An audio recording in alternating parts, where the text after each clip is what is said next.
জ্বালানি তেলের অবৈধ মজুদ ও পাচার রোধের পাশাপাশি সরবরাহ ব্যবস্থা স্বাভাবিক রাখতে সিলেটের বিভিন্ন তেল ডিপোতে বিজিবি মোতায়েন করা হয়েছে।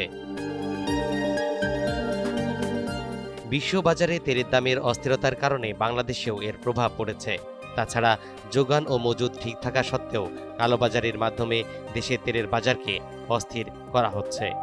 তাই জাতীয় গুরুত্বপূর্ণ সম্পদ হিসেবে জ্বালানি তেলের নিরাপত্তা নিশ্চিতে গত 25 মার্চ থেকে সিলেট নগরের যমুনা ও পদ্মা ওয়েল পিএলসি ডিপোতে বিজিবির সদস্যরা কাজ করে যাচ্ছেন। সিলেটে দুইটি জ্বালানি তেলের ডিপো রয়েছে, আপনারা ইতিমধ্যে জানেন। একটি হচ্ছে পদ্মা অয়েল কোম্পানি পিএলসি এবং যমুনা অয়েল কোম্পানি। এখন পিরিয়ড হোক রেগুলার বা হেভি, প্রয়োজন মতো কনফিডেন্স আছে ready. Play with confidence limited. এই দুটো তেলের ডিপোতে আমাদের 48 বিজিবি এবং 19 বিজিবির একটি করে প্লাটুন মোতায়েন করা হয়েছে। জ্বালানি তেলের যে নিরবিচ্ছিন্ন সরবরাহ এটা নিশ্চিত করছি। আমাদের এখানে 24/7 এখানে ডিউটি আছে অন্যান্য আইনশৃঙ্খলা বাহিনীর সাথেও, এবং এই ডিপো দুটোর যে প্রশাসনিক দায়িত্বে যারা আছেন এবং তাদের নিজস্ব নিরাপত্তা ব্যবস্থা যেগুলো রয়েছে তাদের সাথে আমরা সমন্বয় করে এখানে জ্বালানি তেলের যে সরবরাহ এটা নিশ্চিত করছি। বিশেষ করে আপনারা জানেন যে সিলেটে আমাদের দায়িত্বপূর্ণ এলাকার ভিতরে বেশ কিছু আইসিপি এবং এলসিপি রয়েছে। এই এলসিপি বা ল্যান্ড কাস্টম পোর্টগুলোতে আমরা এক্সপোর্ট এবং ইম্পোর্টের জন্য কিছু যানবাহন ব্যবহার করা হয়, যেগুলো ট্রাক বা লরি ব্যবহার করা হয়।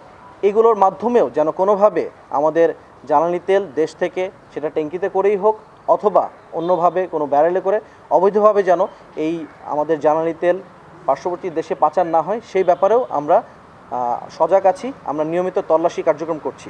এছাড়া সিলেটের তেল পাম্প মালিকদের সমন্বয়ের মাধ্যমেও নিরাপত্তা ব্যবস্থা জোরদার করা হয়েছে। গত বছরের এই মাসটাতে যে পরিমাণ গ্রাহকরা নিয়েছেন ওটার সাথে মিল রেখে আমরা ওইভাবে সরবরাহ করছি।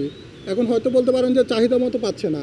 চাহিদাটা মূলত গত বছর যেমন ছিল এখনই তেমনই থাকার কথা, কিন্তু প্যানিক সৃষ্টির কারণে অতিরিক্ত চাহিদা সৃষ্টি হচ্ছে, যেটাকে নিয়ন্ত্রণ করার জন্য সরকার আমাদেরকে অ্যালটমেন্টের ব্যবস্থা করে দিয়েছেন। আমরা সরকারি নির্দেশনা মেনে ওনাদেরকে গত বছরের এই মাসটাতে যেমন ছিল ওইভাবে সরবরাহ করার চেষ্টা করতেছি। প্যানিক বাইংকে আমরা সবসময় নিরুৎসাহিত করতেছি, সবাই সীমিত পরিসরে ব্যবহার করার জন্য আমরা আহ্বান জানাচ্ছি। রেশনিং নাই বলতে এটা হয়তো ফিলিং স্টেশনগুলোতে রেশনিং নেই, কিন্তু আমাদের এখানে যে ডিপুর যে বরাদ্দ থাকতেছে গত বছরের সাথে মিল করে আমরা ওইভাবে দিয়ে যাচ্ছি। এটা মূলত এটা নিয়ন্ত্রণটার জন্যই কিন্তু আমরা এখানে আছি। সিলেট ছাড়াও ঢাকা জেলার একটি, কুড়িগ্রামের 2টি, রংপুরের 3টি, রাজশাহীতে 3টি, মৌলভীবাজারে 3টি, কুমিল্লায় 3টি, ব্রাহ্মণবাড়িয়ার 1টি ও সুনামগঞ্জ জেলার 1টি ডিপোতে বিজিবি মোতায়েন রয়েছে।